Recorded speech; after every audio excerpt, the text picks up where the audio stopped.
A9 ನ್ಯೂಸ್ಗೆ ಸ್ವಾಗತ. ನಾನು ರೇಣುಕಾ ಅನೂರೆ. ಸಂಕೇಶ್ವರ ಪಟ್ಟಣದಲ್ಲಿ ರೈತ ಮುಖಂಡರಿಂದ ಧರಣಿ ಸತ್ಯಾಗ್ರಹ. ಬೆಳಗಾವಿ ಜಿಲ್ಲೆ ಸಂಕೇಶ್ವರ ಪಟ್ಟಣದಲ್ಲಿ ಆಗಲಿರುವ ಖಾಸಗಿ ಕಾಯಿಪಲ್ಯ ಮಾರುಕಟ್ಟೆಯನ್ನ ಎಪಿಎಂಸಿ ಮಾರುಕಟ್ಟೆಗೆ ಸ್ಥಳಾಂತರಿಸಬೇಕು ಹಾಗೂ ಇದಕ್ಕೆ ಸಂಬಂಧಪಟ್ಟ ಅಧಿಕಾರಿಗಳು ಸರಿಯಾದ ದಾಖಲೆಗಳನ್ನು ಒದಗಿಸಬೇಕೆಂದು ಒತ್ತಾಯಿಸಿ ರೈತರಿಂದ ಧರಣಿ ಸತ್ಯಾಗ್ರಹ ನಡೆಯುತ್ತಿದ್ದು, ಈ ಪ್ರತಿಭಟನೆಯಲ್ಲಿ ಹುಕ್ಕೇರಿ, ಸಂಕೇಶ್ವರ ಹಾಗೂ ಸುತ್ತಮುತ್ತಲಿನ ರೈತರು ಪಾಲ್ಗೊಂಡಿದ್ದರು. ವರದಿ ನಿರಂಜನ್ ಶುರೂರ್.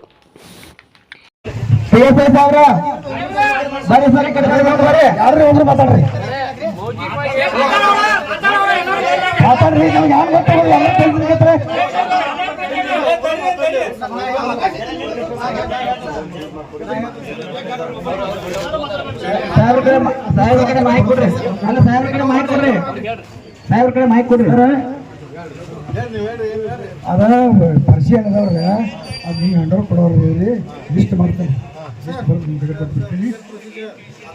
ಏನದ ಯಾರು ಅದಾವ ಸ್ವಲ್ಪ ವೆರಿಫೈ ಮಾಡಿ ಇಂಥವ್ರು ಅದಾವ ಅಂತೇಳಿ ಅವು ನಮ್ಗೆ ಹಂಡ್ರೆ ಅವ್ರಿಗೆ ಚಾರ್ಜ್ ಮಾಡಿ ಕೊಡ್ರಿ. ಅದನ್ನ ನಾವು ಪ್ರಕಾರ ಇದು ಮಾಡ್ಕೊಡ್ತೀವಿ. ರಾಶಿ ಮಿಷಿನ್ ಯಾರ್ದ್ರಿ? ರಾಶಿ ಮಿಷಿನ್ ಯಾರ್ದ್ರಿ? ಅದ ಬಿಲ್ ಇತ್ತ. ರಾಶಿ ಮಿಷಿನ್ ಯಾರ್ದ್ರಿ? ಆಹಾರ ನಿಗಮದ ಅವ್ರ ಬಿಲ್ ತಗೊಂಡ್ ಬರ್ಲಿ, ಅವ್ರ ಹೆಸರಲ್ಲೇ ಇತ್ತಂದ್ರೆ ಅದೇನಾಗ್ತೈತಿ ಮುಂದಿನ ಪ್ರೊಸೀಜರ್ ಮಾಡೋಣ. ನಿಮ್ಮಲ್ಲಿ ಹಾಕ್ರಿ ಇವೆಲ್ಲ, ನಿಮ್ಮಲ್ಲಿ ಹಾಕ್ರಿ ಇವೆಲ್ಲ ನಿಮ್ಮಲ್ಲಿ. ನಿರಂತರ ಸುದ್ದಿಗಳಿಗಾಗಿ ನೋಡ್ತಾ ಇರಿ A9 ನ್ಯೂಸ್.